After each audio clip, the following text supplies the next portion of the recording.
शुभं करोतु कल्याणम् आरोग्यं धनसम्पदः लक्ष्मीः कौस्तुभपारिजातकसुरा धन्वन्तरिश्चन्द्रमा। नमस्कार, आप देख रहे हैं हमारी खास पेशकश आयुष्मान भव। मैं हूं आपके साथ रविंद्र सिंह। अपने इस खास कार्यक्रम के जरिए हम आप तक आयुर्वेद पद्धति के जरिए उपचार के तरीके आपको घर बैठे बताने का प्रयास करते हैं।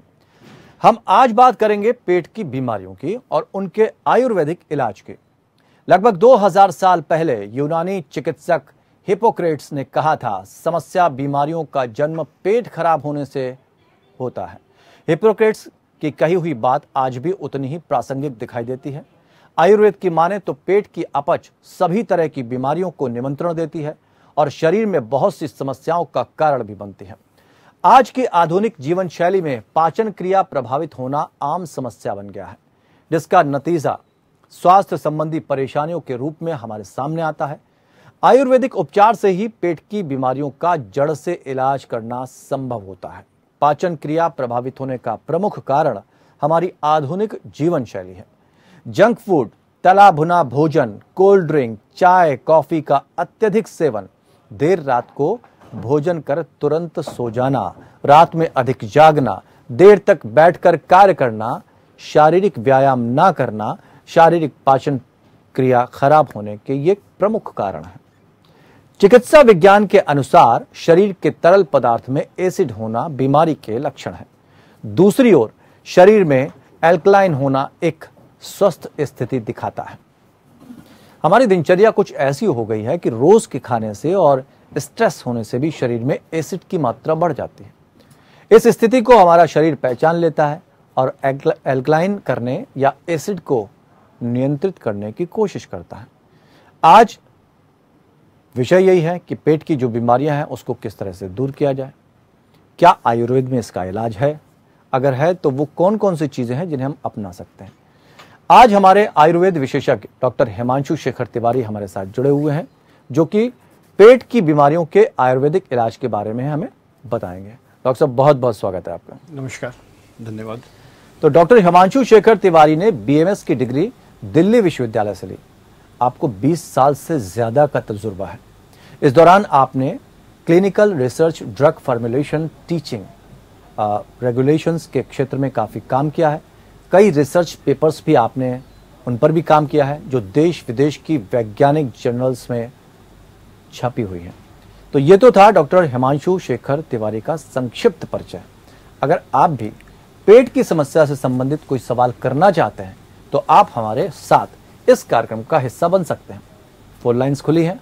हमारा फोन नंबर फटाफट कॉपी पेन उठाइए और नोट कर लीजिए, 0120612793 हमारा दूसरा नंबर है, 0120612793 करोतु कल्याणम् आरोग्यं धनसम्पदः लक्ष्मीः कौस्तुभपारिजातकसुरा धन्वन्तरिश्चन्द्रमा। आयुष्मान भव। समझते हैं पेट की बीमारियों को। आयुर्वेद में बहुत सारी ऐसी चीजें जो रामबाण इलाज है, और आप इन पेट की बीमारियों से अगर खुद को दूर कर लेते हैं तो फिर कहते हैं कि हेल्थ इज वेल्थ। तो डॉक्टर साहब से हम सारी चीजों को समझते हैं। डॉक्टर साहब, आयुर्वेद के मुताबिक पेट की बीमारियों के जो मूल कारण है वो क्या है? शुरुआत आपने बहुत अच्छा किया और सारी भूमिका आपने उसमें ले ली जी। जो एक मुख्य कारण है वो आपने उसमें उल्लेख कर दिया। हाँ, सबसे आज की युग की हम बात करें, आज के समय की बात करें तो स्ट्रेस एक बहुत बड़ा कारण है किसी भी बीमारी का, और पेट की बीमारी का एक बहुत ही महत्वपूर्ण कारण बन जाता है आज के युग के लिए। जो सिटिंग जॉब पोस्चर हो रहा है लोगों का, और सबसे महत्वपूर्ण है खान पान, जो आज के युग में हम देख रहे हैं, फास्ट फूड का जो कल्चर चल रहा है यंग जनरेशन्स में, और व्यायाम का अभाव, फिजिकल एक्सर्शन जो बॉडी की नहीं हो पा रही है, उसका भी एक बहुत बड़ा अभाव रहता है। तो सबसे पहले हम यही चाहेंगे कि जो हमारे खान पान का एक कल्चर बताया गया है भारत में, या डिफरेंट डिफरेंट रीजन्स में जहां हम रहते हैं, एक लोकल कल्चर रहता है कि आप ब्रेकफास्ट में इसको लीजिए, लंच में इसको लीजिए, डिनर में इसको लीजिए, और एक समय निर्धारण किया गया है उस चीज का कि नाश्ता आप इस समय के बीच में ले लें, भोजन का जो समय है वो दोपहर में बताया गया 1-2 के बीच में ले लें, शाम का जो रात का जो भोजन है वो 8-9 के बीच में आप मैक्सिमम ले लें, और 9 बजे के बाद कुछ भी ना खाएं। उसके बाद एक सबसे बड़ी चीज रहती है कि खाना खाने के बाद एक हल्का वॉकिंग हम जिसको कहते हैं कि एक 4 कदम आप चल लें, तो 100 कदम से लेकर 500 कदम तक की दूरी अगर आप रात में खाना खाने के बाद चलते हैं तो आपका पेट उससे भी ठीक रहता है, खाना आपका अच्छी से पच जाता है, और आप वही भोजन करें, उतना ही भोजन करें जो आपके पेट को ठीक रखता है। जितनी भूख है उससे थोड़ा कमी खाएं, और भारी भोजन, गरिष्ठ भोजन, हाँ, जिससे आपको तकलीफ हो सकती है, पाचन में दिक्कत हो सकती है, उनका सेवन ना करें। बिल्कुल। वैसे तो डॉक्टर हिमांशु, कई तरह की पेट की बीमारियां हैं, लेकिन पेट की बीमारियों के लक्षण को कैसे समझा जाए? बुनियादी लक्षण क्या है इसके? देखिए, शुरुआत जब मरीज को पेट की दिक्कत होती है तो सबसे पहले उसको लगता है कि मेरे पेट में गैस बन रही है, भारीपन रह रहा है, हाँ, खाना ठीक से पच नहीं रहा है, उद्गार जो डकार हम कहते हैं, हाँ, वो कई प्रकार के आते हैं, कॉन्स्टिपेशन, हाँ, कब्ज की शिकायत धीरे धीरे उसमें बन जाती है, तो आपका खाना ठीक से ना पचना, पेट में दर्द का फील होना, पेट में भारीपन का महसूस होना, ये सब एक शुरुआती लक्षण हम कहेंगे कि उससे बनता है। धीरे धीरे इसका निवारण ना किया जाए, इसका इलाज ना किया जाए तो आगे जाके कई तरह की प्रॉब्लम्स क्रिएट हो सकती हैं।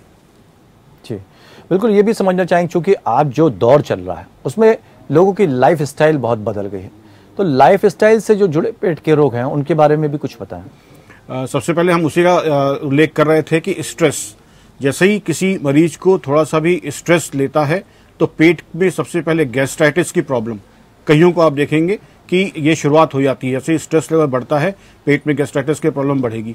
अब जब गैस्ट्राइटिस की प्रॉब्लम बढ़ती है तो उसको लेके हेडेक, नौजिया, हाँ, पेट की कई तरह की तकलीफें शुरू हो जाती हैं। और पेट जो है आपका एक हम कहेंगे कि जड़ है, जड़ का ये मतलब हो गया कि अगर पेट का पोषण, पेट आपका ठीक है तो पूरा शरीर आपका ठीक रहेगा, और थोड़ा सी भी प्रॉब्लम आपके पेट में होती है, आप अनकंफर्टेबल फील करते हैं, अच्छा फील नहीं करते हैं, तो आपका पूरा शरीर उसके मुताबिक चलेगा, वो भी ठीक से नहीं चल पाएगा। तो हम ये भी समझना चाहेंगे डॉक्टर हिमांशु, क्योंकि ये अहम जानकारियां, और मुझे लग रहा है कि व्यक्ति को अपने पेट से जुड़ी सारी बातों को जानना चाहिए। आयुर्वेद में उसका इलाज भी है, और साइड इफेक्ट की जब बात आती है तो आयुर्वेद में मुझे लगता है साइड इफेक्ट कुछ होते नहीं होंगे। क्या इस तरह की भी कोई स्थिति बनती है डॉक्टर साहब? साइड इफेक्ट भी कुछ होता है? ऐसा है कि एक बहुत बड़ा मैं कहूँगा भ्रम है लोगों में कि आयुर्वेद के साइड इफेक्ट नहीं है।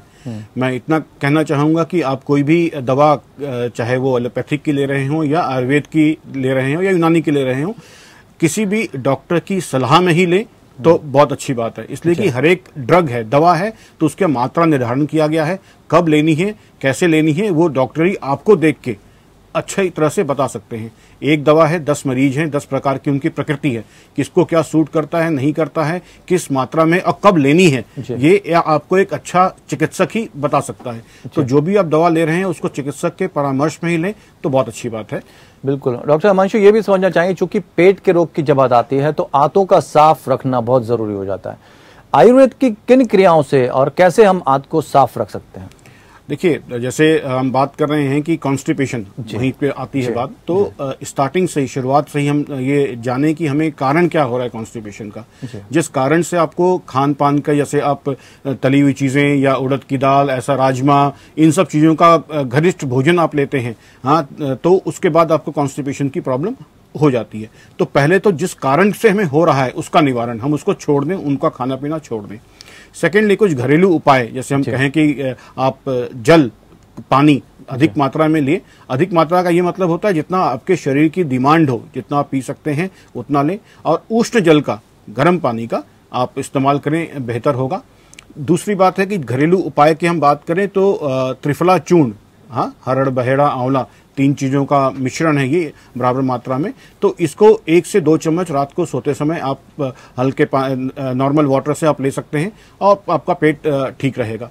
ईसबगोल का आप जनरल उपयोग कर सकते हैं, जो एक पेट के लिए, मतलब गर्मी में भी अच्छा है, सर्दी में भी अच्छा है, आप उसको ले सकते हैं, जिससे आपका पेट ठीक रहेगा। खान पान में कुछ चीजें जैसे आप जीरा है, धनिया है, हाँ, इन सब का उपयोग कर सकते हैं जो हम डेली रूटीन में अपने खान पान के सिस्टम में रखते हैं। भारतीय सभ्यता में जो चीजें बताई गई हैं मसालों के रूप में हम इसका इस्तेमाल करते हैं, वो भी आपके लिए बहुत उपयोगी रहेगा। जी, इतनी खास बातें एक इंसान के पेट से जुड़ी हुई, यानी बीमारियों की जो जड़ है वो आपका पेट है, उसको अगर आप साफ रखते हैं तो निश्चित तौर पर आप स्वस्थ रहते हैं। हम अभी खाने पीने की भी बात कर रहे थे कि किस तरह का खाना खाने से हमें तमाम तरह की बीमारियां होती हैं। डॉक्टर हिमांशु, हम ये भी समझना चाहेंगे कि आखिर ये बीमारियां, इन बीमारियों से हम दूर रहें, इसके लिए हमें फिर खाना क्या चाहिए? देखिए, हम शुरू से बात करते आ रहे हैं खान पान की, और खान पान का सबसे बड़ी चीज क्या है कि मैं कहता हूं जो आपके घर में हमारे जो पुराना कल्चर था जो हम भूल रहे हैं, उन्हीं चीजों का हम इस्तेमाल करें। हाँ, गेहूं है, चावल है, बाजरा है, मेथी, इन सब चीजों को, कई चीजों को हम भूल चुके हैं जो कि हम खाते ही नहीं हैं।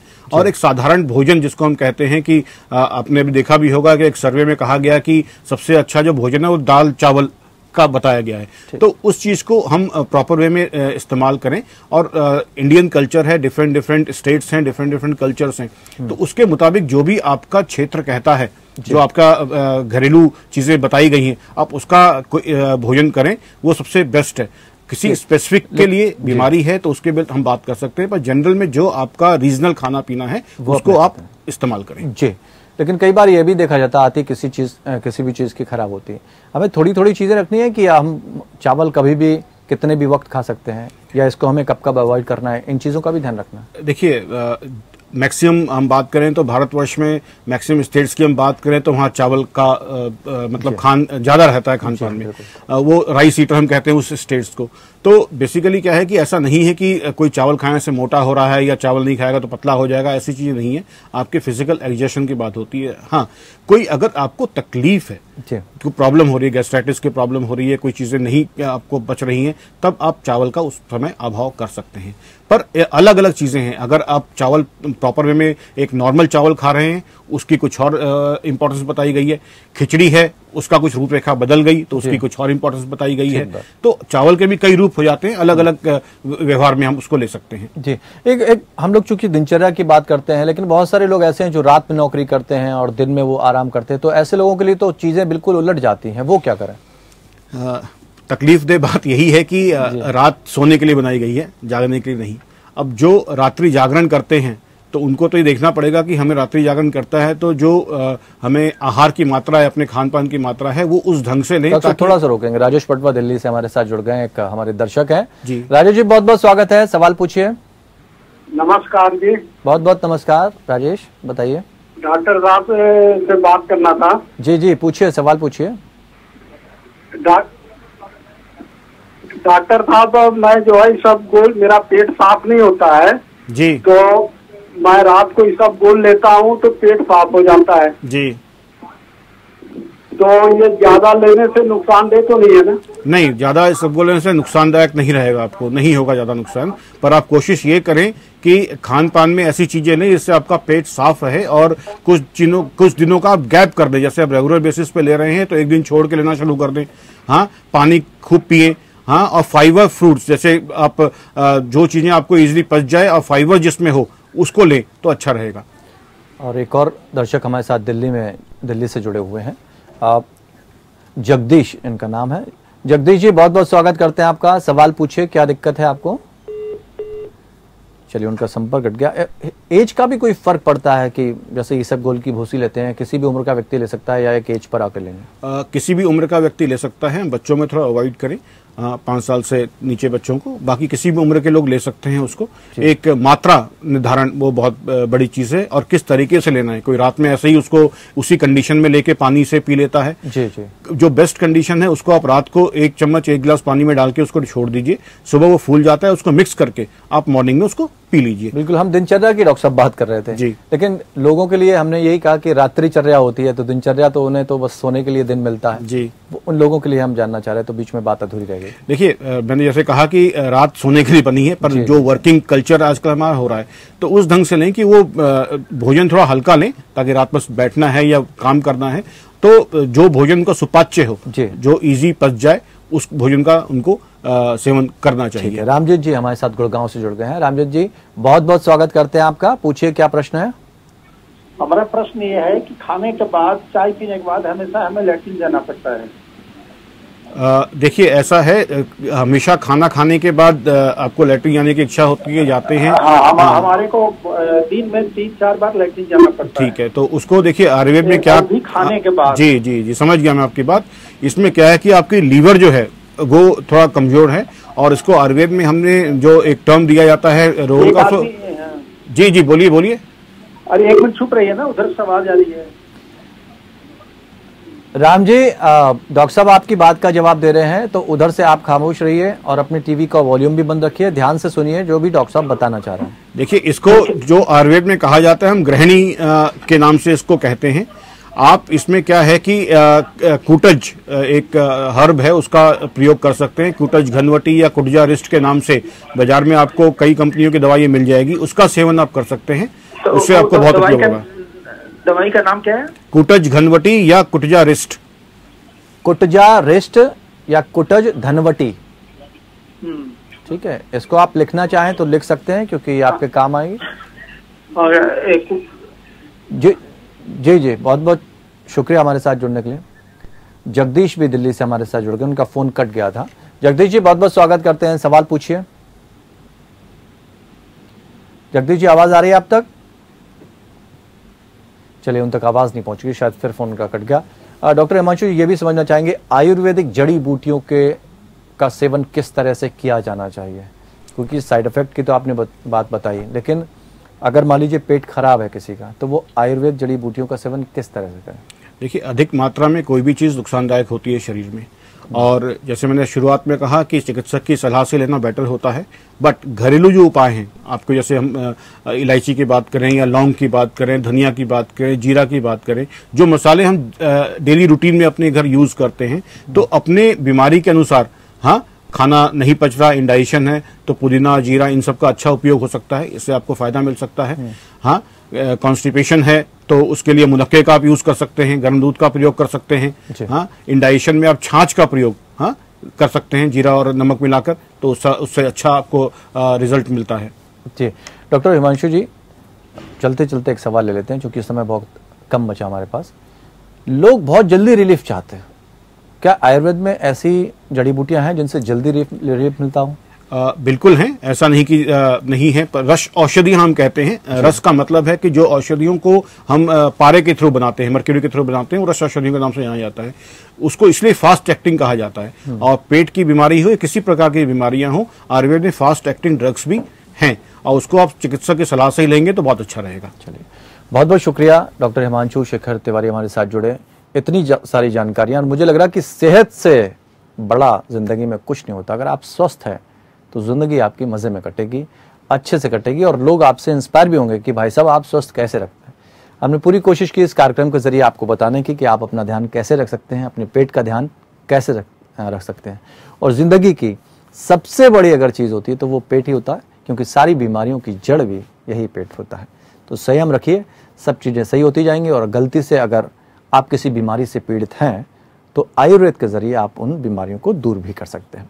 फिलहाल इस कार्यक्रम में इतना ही, मुझे दीजिए इजाजत, नमस्कार। करोतु कल्याणम् आरोग्यं धनसम्पदः लक्ष्मीः कौस्तुभपारिजातकसुरा धन्वन्तरिश्चन्द्रमा।